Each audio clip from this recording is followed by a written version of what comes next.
Well, the ice storm that hit northern Michigan affected many communities throughout the region. As areas work to rebuild, we want to introduce you to a foundation that may be able to lend you a helping hand. That's right. We're joined by David Jones from the Petoskey Harbor Springs Area Community Foundation.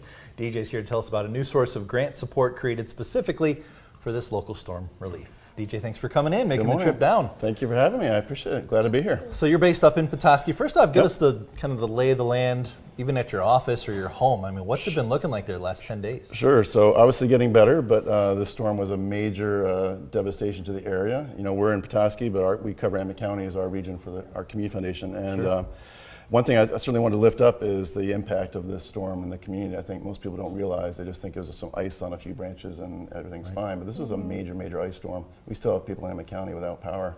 It's been on, you know, we're going on day 10 or 11 here without power for a lot of folks in the community. So shelters are still open, get some good heat and food and water and things like that. So, but it's just, you drive around and you just can't believe the damage to the trees. Well, and we're hearing from some first responders too who have responded to other natural disasters, saying this is, you know, compares to tornadoes and hurricanes. Even. Absolutely does. My analogy I was thinking about is, you know, you think of hurricanes and tornadoes as Mother Nature's kind of extroverted side, and an ice storm like this is Mother Nature's introverted side. You know, those other storms come in pretty loud.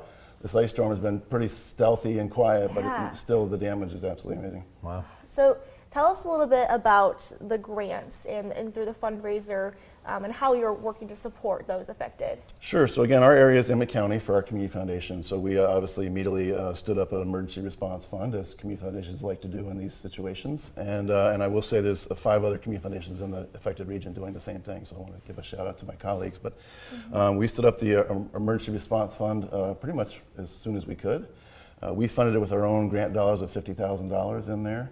And then obviously we're asking for donations to add to it, and we've already have roughly 40,000 in donations already to it. So that's good news. The not so maybe good news is we want to get we're going to get some money out the door to support some really needed efforts. So the process is for, you know, local nonprofits, municipalities to go on our website. It's a very short application. We're trying to get money out the door quickly. And our staff will look at it. We have an executive committee that will approve it. So on a rolling basis, no deadlines here. Every week we'll be looking at these proposals to get money out the door. Maximum of $5,000 per grant. But again, this is what we did in COVID too. We want money out the door quickly, so we have a process to get the money out within a week or two. Yeah, that's pretty impressive. So you mentioned obviously the others, you know, communities, Otsego County, Sheboygan. Yeah, so I'll do a Mackinac Island Community Foundation, us, Community Foundation for Northeast Michigan, Charlevoix County Community Foundation, Otsego Community Foundation. Okay.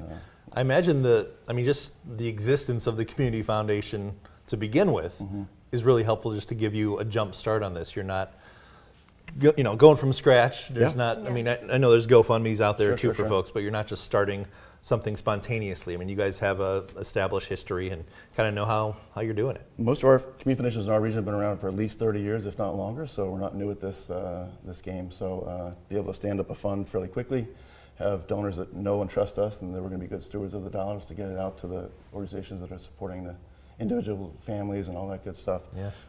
It's what we do. And tell us about the process of deciding, you know, where the money goes. I know you have a process that goes into that. What does that look like? Yeah, so the criteria in this situation obviously is, you know, early on right now in the early stage of this is, you know, maybe there's food, water, shelter needs, right? So we want to see proposals for those kind of things. And then as these disasters go on, the standard is, you know, you got the medium term and then long term recovery. And I suspect in the long term recovery we'll see more things like, you know, more of the tree removals or fixing houses and things like that. So that'll happen too. But right now it really is still some emergency needs with the shelters and the food. So that's what we're going to support. What I love about the concept in general of a community foundation is, you know, if someone's watching and maybe they don't live in this area, but they've got a friend or family member in Petoskey, for example, they can make a contribution and just help out in general terms, but also knowing where your money goes and knowing that it's a legitimate organization. And that's, I mean, in my mind, analogous to the United Ways, for example. Absolutely. Talk to me about, I mean, obviously you want, you know, to help the community foundation, but maybe just what people should look out for in terms of making a contribution to any group in a time like this. Yeah, it's tricky, right? And this is, we know in these times is when the scammers come up, or Yeah. we fund things that we shouldn't. So, we again have a great relationship with our nonprofit partners. So they're all vetted and we know them really well. So we feel comfortable making those decisions. But I guess my advice would be, if you do want to support some organizations during this time, just do your homework. You may have to even do website searching or call them and talk to them, and ask your friends, ask other people what they know. But you do want to be careful, obviously. With, For sure. I appreciate you calling it out, because last thing you want is to be part of a scam, Right. which is unfortunately what happens during these times. Exactly. Yeah. Well, DJ, thank you so much for coming Yeah, in. thank Yeah, you. my Very pleasure. Community helpful. Foundation there, Petoskey Harbor Springs. Thank you so much. We'll share the website Yeah, please share. on our website at 9and10news.com. You saw the QR code there if you're able to make a contribution and help out your neighbors in need. Yeah. Thank you so much, Thank you DJ. very much. Have a great day. Appreciate it. Thank